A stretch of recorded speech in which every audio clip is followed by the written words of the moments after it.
my goddaughter, Brenly and I's goddaughter, Grace, is in town, and we haven't seen her in several months because of stuff that was going on with her family, and we weren't sure when we were going to get to see her. So this has been this great, joyful reunion this weekend. And one of the things we did was we baked tons of Christmas cookies and all that fun stuff. And then we said, let's watch a Christmas special.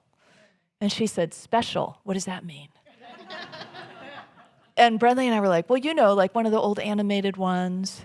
And we said, well, I guess we called it special because you had to be there at an appointed time and day, or you'd miss it, right?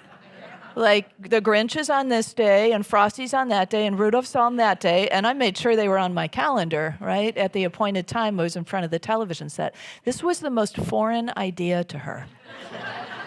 What? You mean you can't just watch what you want when you watch on demand? It's like, another era, isn't it? But then we sat down with my mom too, so 3 generations, and watched Frosty the Snowman. I hadn't seen that in a long time. And what really, struck me was not only that the snowman comes to life, which is super cool, right? But at the moment the snowman comes to life, it is so natural for the children that they just start loving on him, right? They're hugging him, they circle around him, they start singing and dancing. It's like just this natural expression of joy in the presence of magic.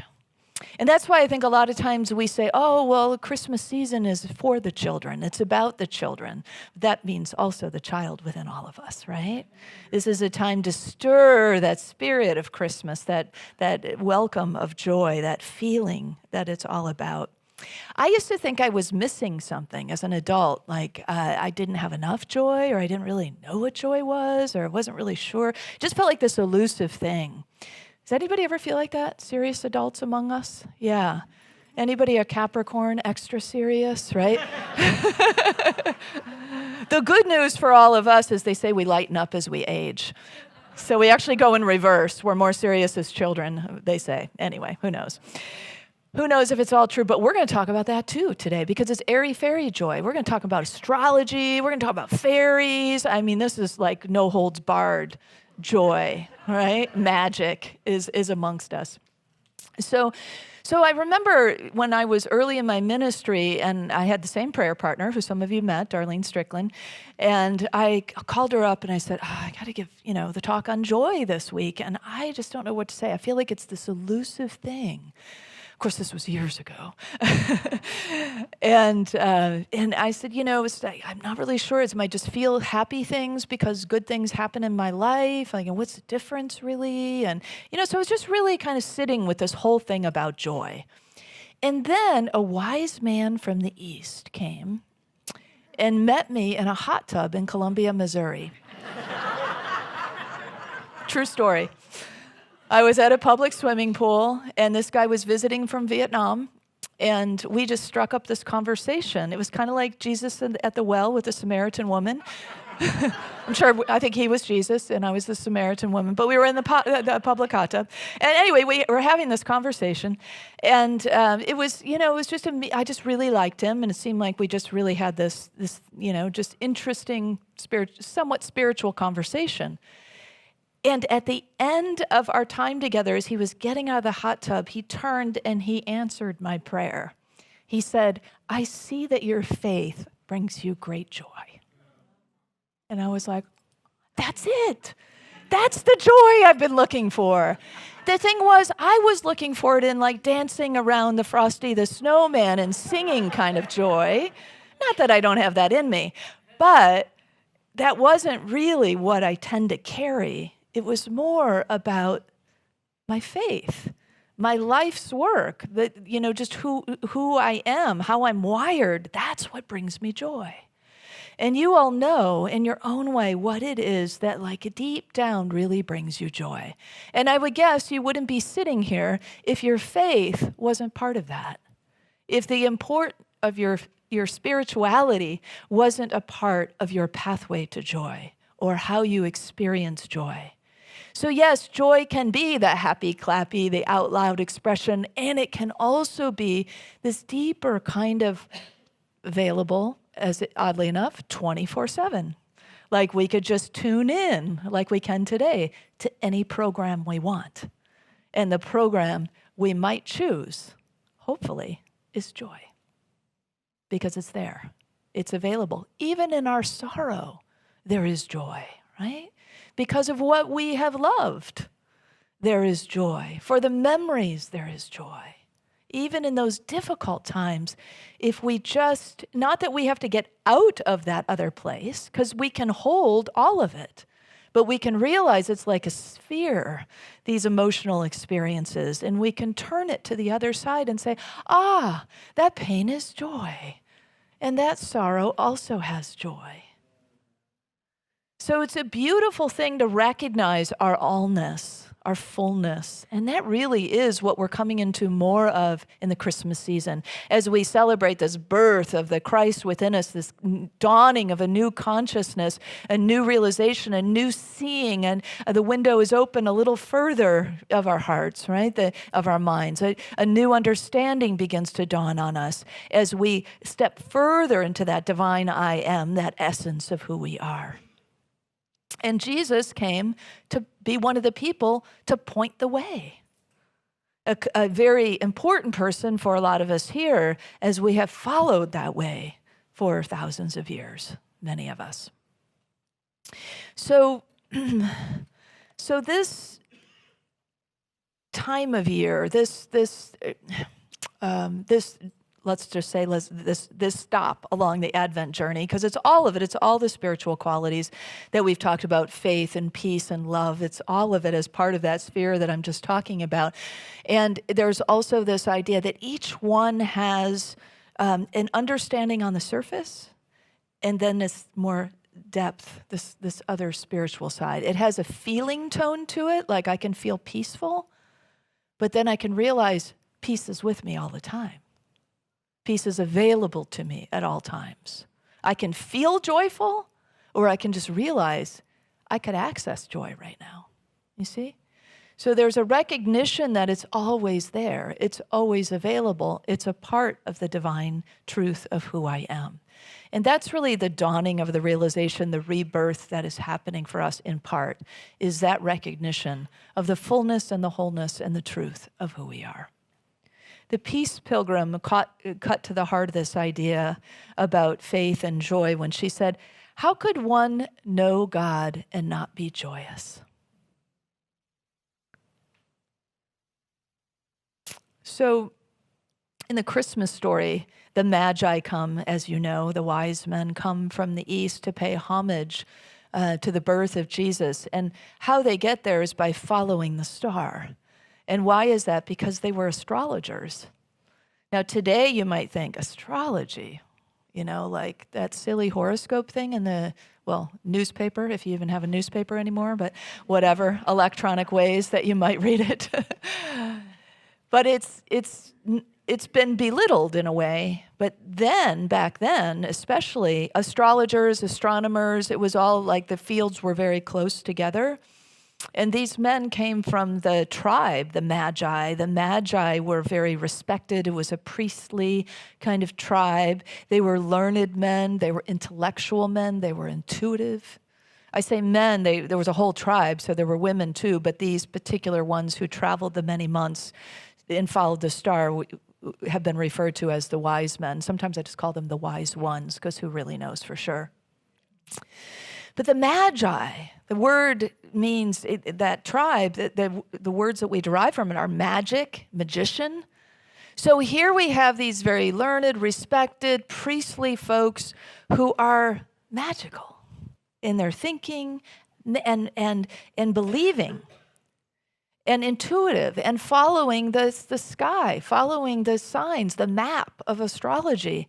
So they see this bright star and they know something very significant is coming. I think very specifically, they know there is going to be a birth of a child, and this child is going to usher in a whole new consciousness for humanity. And that they care about very much. And so they're willing to travel months through the desert to get to this place to pay homage. When they get there, it's said that when they saw the star stop over the place where the child was, they were overwhelmed with joy. And isn't it like that for us on our spiritual journey? When we realize as a humanity, we are moving into an awakening.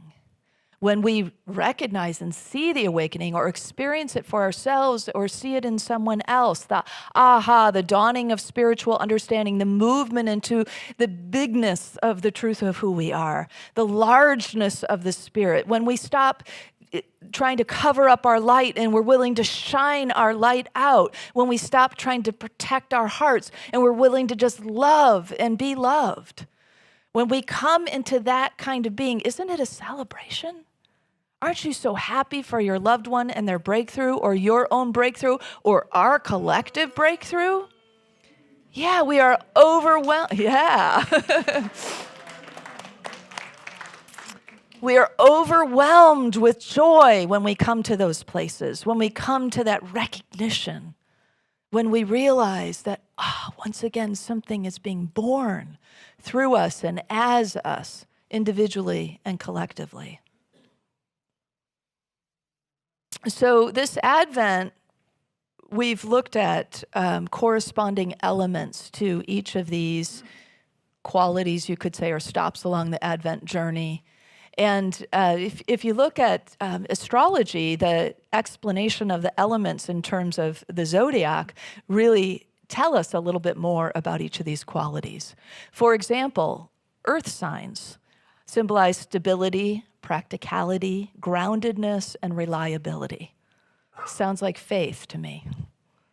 You know, that kind of earthy sort of a sense of knowing. Even though faith is a spiritual, there's an imaginative quality to that as well, and all of them kind of interweave. Fire signs embody passion and enthusiasm and creativity and energy and courage. Fire signs, love. And water signs, peace, signify emotion and intuition, connection and empathy. And air signs represent intellect and communication and focus on ideas and vision and relationships and innovation. That's part of joy, is that imaginative ability, right? The visioning, the sense to, and this is where it connects in with the faith, because faith is also about belief, is about believing in the impossible, believing the invisible can become visible, believing in things that we might consider fantastical as possibilities, that myths become a reality. I remember once, I got to go to Greece once, and the person that got on the bus that was telling about what was going on historically, I couldn't sort out the myth from the history, and I loved that.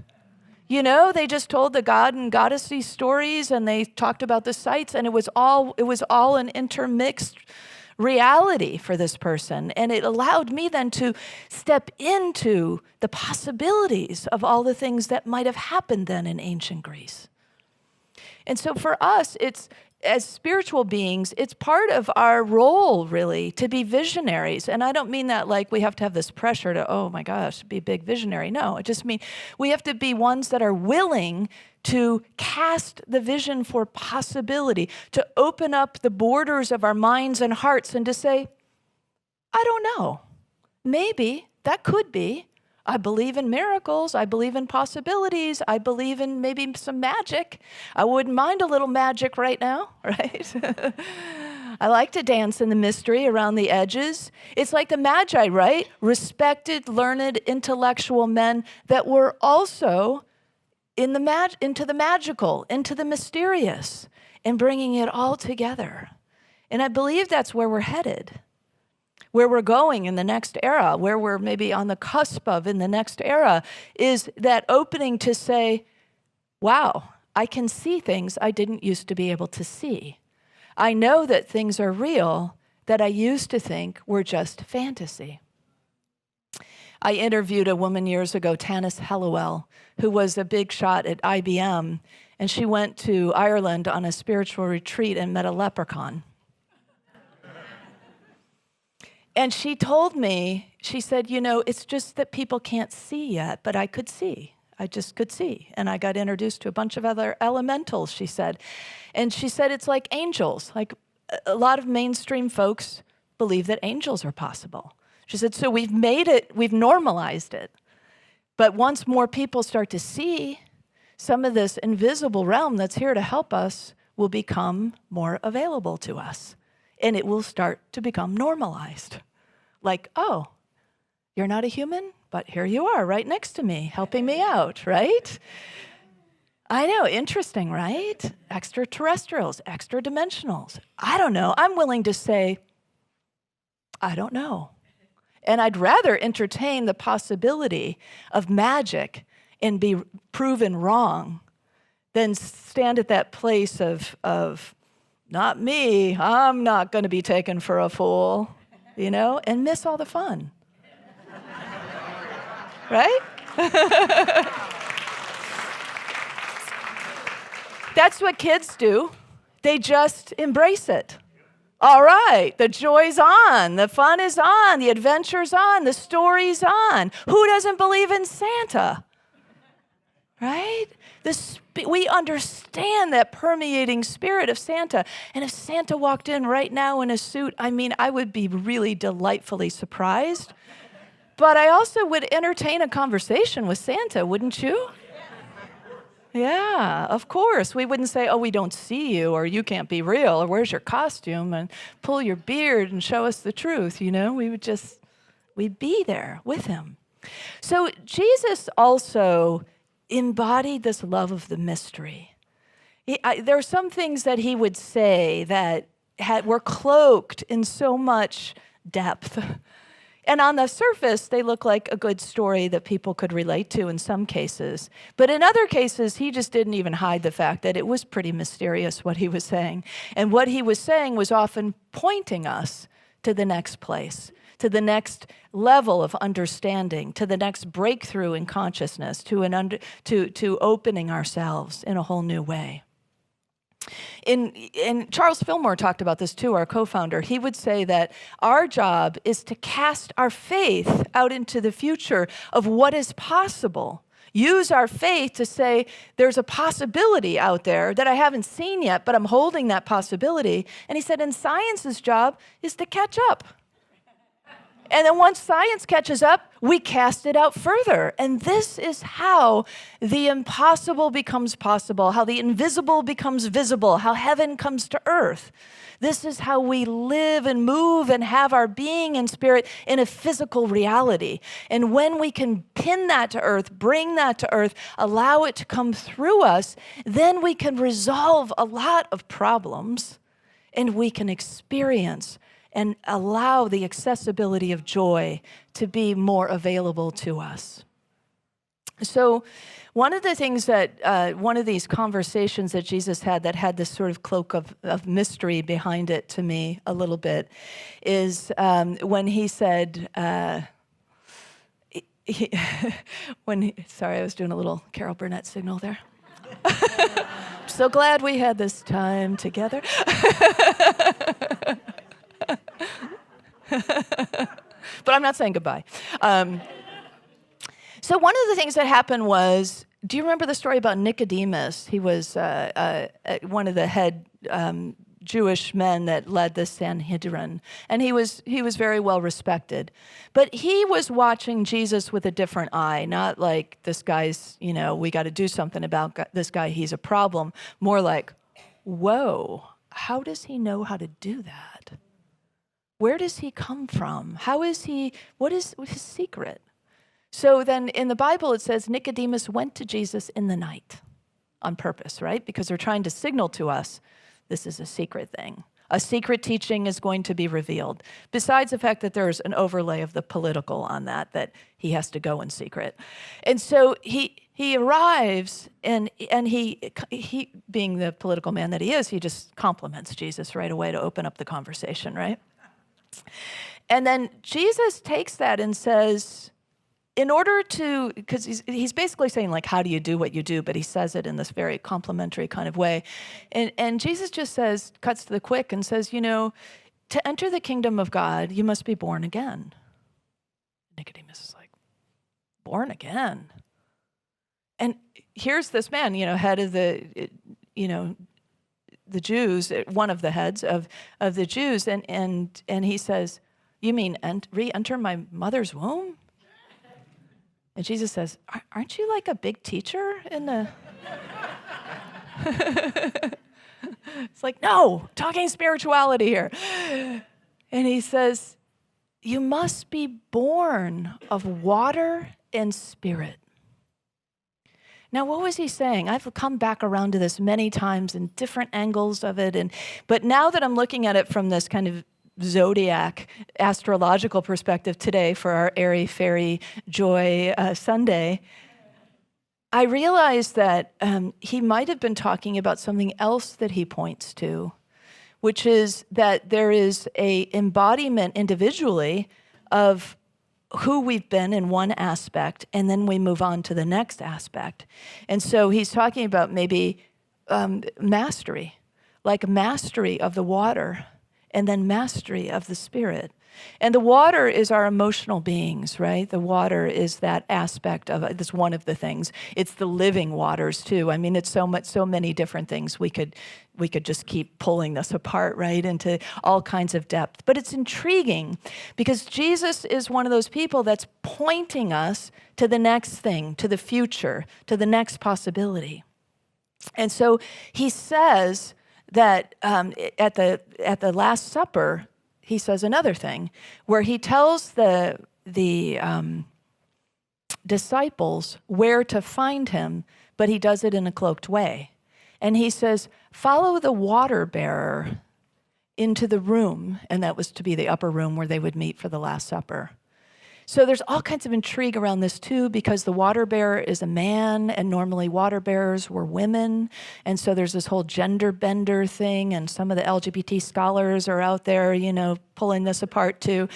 But so there's lots of, what I'm trying to say is there's lots of mystery around this. But what astrologers believe, some believe, is that he was pointing to the new era. See, there's eras. So in the zodiac, there's our personal sun signs that go around the calendar year. And then in reverse, there are these zodiac eras on Earth. And the eras they last, they think, about 2,160 years, and they go in reverse. So there was Taurus, the era of the earth, and that was a time of bull cult worship and the Bronze Age. And then there was the Aries era, and in the Aries era, a lot happened. Buddha was born, Moses was born, Jesus was born at the cusp of Aries into the Piscean era, which is the water, the time of the water. And so in the Piscean era, we've had the rise of Christianity. We've had the rise of Islam. And then Jesus, they think, is pointing to the water bearer who is representing Aquarius and the age of Aquarius. So we are now maybe in the age of Aquarius or moving out of the age of Pisces into the age of Aquarius. I believe we are in a transition time. It feels pretty wobbly, doesn't it? And that's what transition times kind of feel like sometimes, a little wobbly. We're still kind of part of that, but we're going to this. And so what happens in the end of an era, and Jesus was born on the cusp of another era, right? So what happens is we are, basically like death doulas, hospicing the old era as we midwife the new one. And what is that new era? The age of Aquarius. So Aquarians are air signs, and air is about intellect, it's about communication, it's about technology. It's also about very unique, authentic beings that are dedicated to humanitarianism and collaboration and teamwork and innovation and as we know from the song from the 60s, right? It's all about peace, love, and harmony. A whole new era. Casting our vision into the new era that we are moving to. Maybe that's what Jesus was pointing us to. Follow the water bearer, he says, and you'll know where to go. Follow the water bearer. I think there's an image of the water bearer somewhere that you have up there, Rocket, if you could show people that. That's what it looks like in the constellation. I always have a hard time looking at the stars and going, wait, how did they get that out of there? But the Aquarian is an air sign, interestingly enough, and so it's carrying the water. Very important to recognize that we are carrying what we've learned from the era before. We are carrying the living waters of spirit. We are carrying our joy with our faith. We have that sense of, I'm being deliberate. I'm carrying it. It's just a human form, right? There's a sense of, I know what I'm doing now. We didn't really know what we were doing before. I don't think we really know yet what we're doing, right? Collectively. But we're learning. We're on a fast learning curve. And together, we will be able to carry ourselves over into the next era. It's exciting, isn't it? So back to magical characters. I know we all believe in Santa Claus, but do you think Frosty's real? Or Rudolph? Or the Grinch? Yeah, listen to you all. We're already there. We're in the place of believing, right? In the place of joy. Well, I think so too. I think that could very well be the case. So we should entertain the possibility if a new being comes into, and we're able to see it, just to know you've crossed a new boundary.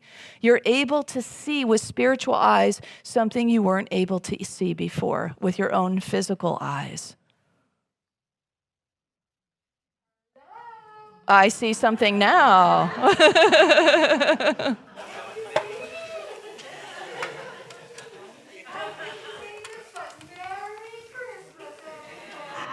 Oh my gosh, Mr. Grinch! Can I get a hug from the Grinch?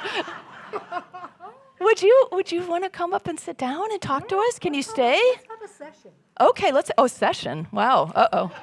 Who's counseling who? She said my name and I appeared. Manifestation. I know. You know our teachings then. Right. Wow, it's so great that you're here. That would be helpful. Can you hear me now? Oh, so much better, yes. I got so caught up in the magic, I didn't really realize nobody could hear. I didn't even know you were here. Hello, everyone. Wow. It's good to see you. Can you see because your hat is over your ear? Not very well. There we go. Now we can see your eyes at least. Thank you. I'm shocked that you're here, that we can see you here embodied, and that you're here at Unity, because all I can hear in my head is you're a mean one, Mr. Grinch.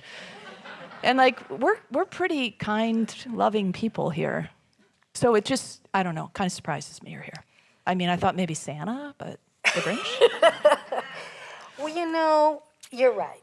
I was mean. I was really mean. Really mean. But we're also about transformation, right? Yeah. So I was mean because I had a pain in here, and I didn't know what to do about it. So I stuffed it down and ignored it. And guess what? That didn't really work too well. Yeah. Oh, wow, yeah. I remember the documentaries I've seen about your life. And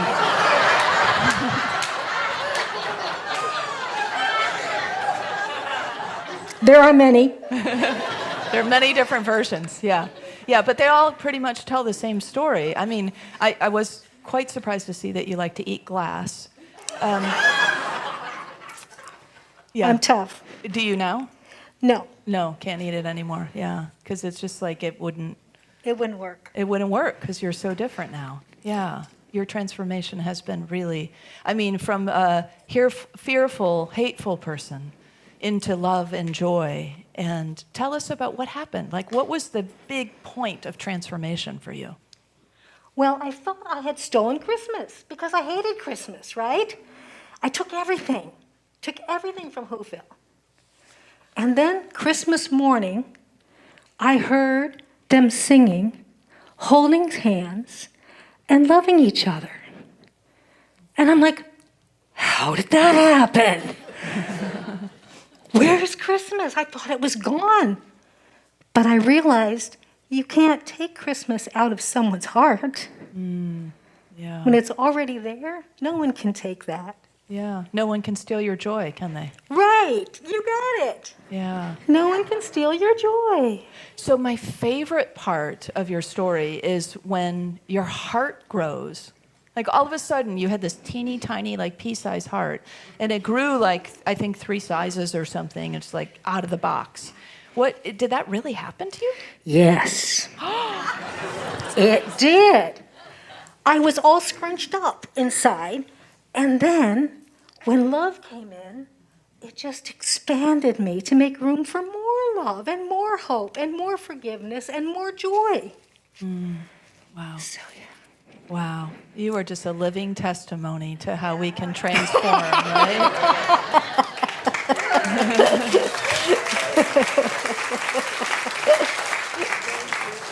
There's hope for all of us. There's hope for all of us. If I can do it, you can do it. Is there anything you'd like to share with us today? Well, in Dr. Seuss fashion, he inspired a poem, and I'd love to read it to you. All right. Yeah. Do you want to read it right here, or you want to move to the lectern? What works for you? Here, let me get it out of your grinchy paws. Well, this side it looks like the beginning there. Perfect. Okay, Grinch Redo. And it's by Alexandra True. I don't know who that is. Yes, I hated Christmas. No one asked why. I was cold and cheerless, needing to vilify. Whoville was the real bad guy, with a tree reaching sky high and their phony smiles, while Max and I were exiles. Too many lights everywhere, excessive gifts, so wasteful. Spoiled children, unaware, not even a little grateful. Yes, I hated it all. Kids taking in a haul. But when I was a kid, no one even visited.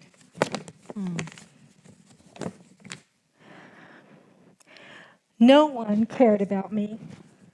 Hold on. No one sat me on their knee. I don't have a happy memory. Christmas was always drudgery. When little Cindy Lou came and she had helped me with my real breakthrough. Her love helped me deconstrue and put despair in the rear view. After this jump start, I see what I forgot.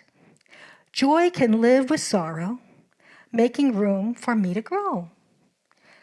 Sadness happens to us all. You can rise after you fall. Now I do my part with an open heart. Spreading joy all around, turning frowns upside down. Joy is in the air. Joy is everywhere.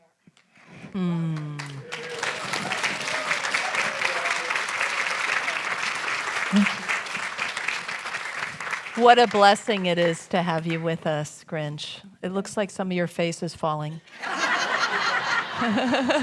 So what else is new, really? There you go. Love you all and Merry Christmas. Oh, thank you. Would you, the affirmation? Oh, yeah. Would you be willing, Mr. Grinch, to lead us in our affirmation? Yes, I would. Together.